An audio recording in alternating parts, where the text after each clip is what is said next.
Hey, I'm Max, and I'm sure all of you have already played or seen a car race game. They're pretty cool, but when you crash into things, the cars usually don't get destroyed. You might have a few pieces flying off and a few particles, but that's it. Today I want to show you how I made a game where you race other cars with crash physics. Obviously this is just a prototype did in about a week, so it could still be improved a lot. First, I started messing with mesh deformation on impact using spheres. Using different settings, I can have the spheres deform in different ways on impact. The basic logic for this is simple. On impact, look at the position, force, and normal of the impact. Then find all of the vertices of your mesh within a radius of the impact point and move them in the direction of the normal for a distance relative to the force of the impact and the distance from the impact that vertex is. However, if you move all of the vertices at once, you get a big problem. The mesh instantly deforms in an unrealistic way and ends up in an awkward position. For example, when the sphere falls down, it gets caved in all the way to the top and then floats in midair.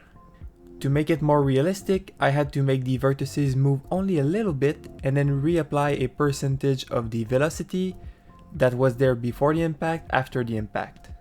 This way, the deformation is done over a time period and the impact point can change over time, so as the sphere gets flat, the impact point might change all over the sphere. This way it looks a lot better and in the end the position is correct. Once I had it working fine with spheres, I moved on to the car mesh. I had to mess with settings a little bit, but it worked pretty well. So I just added a car that you can drive and I made the wheels fall off if they hit something hard enough. And it was already pretty good physics in my opinion. The main problem you can see is if there are too many impacts and the mesh gets deformed too much, it looks pretty bad because a car is not supposed to get squished as a pancake, but I can't really fix that unless I add a maximum to the compression. And anyway, I found it kind of funny, so I kept it. I also added a way for the car to slowly repair itself, and I think it looks pretty good.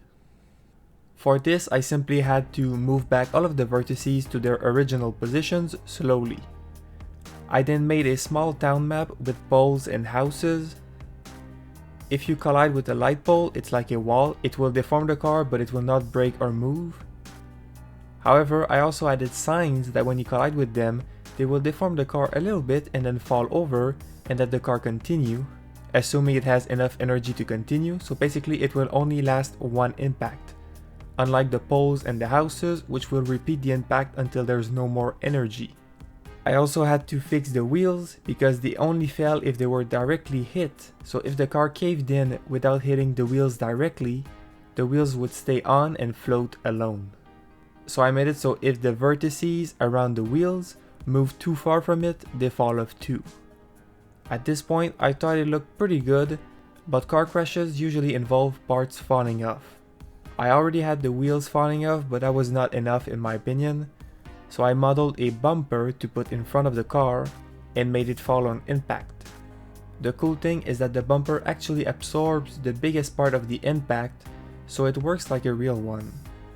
I also added particles that fly off the car on impact that gives off an effect kind of like debris in a car crash.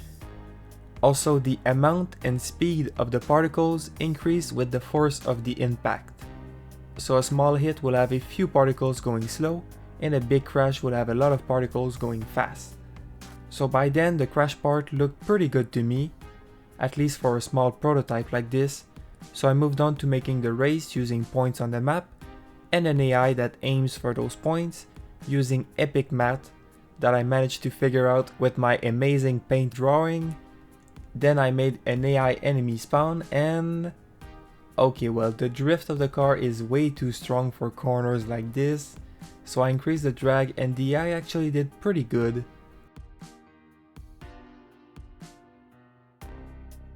Until it crashed into a house.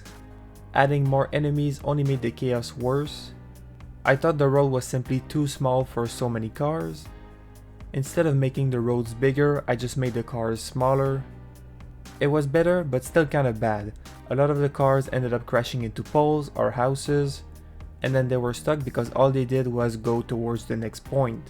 Now the next step, if this was a real game, would have been to improve the AI, to make it dodge other cars and poles, so that they could end up doing the course even with the obstacles. But I mainly wanted to play with the crash physics because that's the point of this video. So I just removed all of the houses and poles, and now we can race freely. I also made each AI have a slightly randomized drag and speed, so they don't all follow each other perfectly. Then I realized that it was weird that cars crushed to half their size still managed to drive normally. So I added in my code a feature where the more damage a car takes, the more its speed is reduced, until eventually it cannot move anymore. That worked pretty well, I guess, but obviously it could still be improved a lot.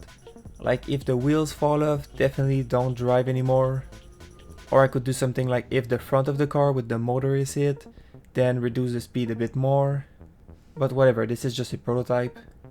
Finally, I added cool power-ups that when a car rolls over them, they will either make the car do more damage to other cars, be invincible and not take any damage, or repair itself for 5 seconds.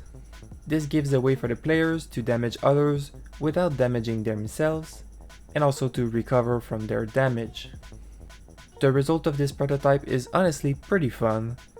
Imagine how cool it would be with different cars, maybe some more solid than others, some that do more damage, and also a real map with obstacles like trees to avoid, and an improved crash simulation. That'd be so cool. It would be even better with multiplayer if you can crash into other players and break their cars. But that would be so much work to do because for multiplayer you have to sync everything, so every vertices of every car should be synced, which might not even be possible. Anyway, even though it's not a full game, I think it was interesting to do. Hopefully you enjoyed the video. If you did, make sure to like and subscribe. That will help me out a lot.